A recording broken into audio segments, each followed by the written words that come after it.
এ ভাইস্তে, তুই এত ভাব ভুপ নিয়ে কোনে যাচ্ছিস রে?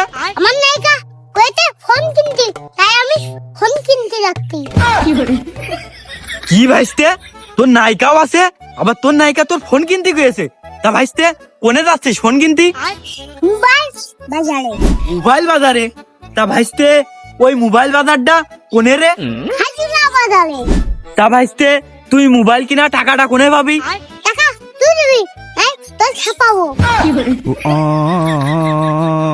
আরে ভাইস্তে তুই একটা কথা কলি, আমার কাছে টাকা আছে নাকি যে তোর ফোন কিনে দেবো? কোনো টেনশন নেই, এই কাকুলা কিস্তিতে ফোন দেয়। তোর কিস্তিতে টাকা তুলে ফোন কিনে দিতে হবে। তা ভাইস্তে তোর ফোন কিনে দিয়ে আমার লাভটা কি? ফোন কিনলি লটারিতে ফিরিস দিবি বাদে বলে। ওইস কি ভাইস্তে, তাহলে তো ভালোই লাভ আছে। ওই কিস্তিতে টাকা তুলে একটা রিস্ক নিয়ে তোর ফোন কিনেই দেওয়া যায়। যদি একটা টিপি বা ফ্রিজ বাইতে যায় তাহলে তো লাভে লাভবান। কাকু এই নো চাবি, তাড়াতাড়ি চলো ফোন কিনতে হবে। তাড়াতাড়ি যাই ফোনটা কিনে নিয়ে আসি। ওঠে।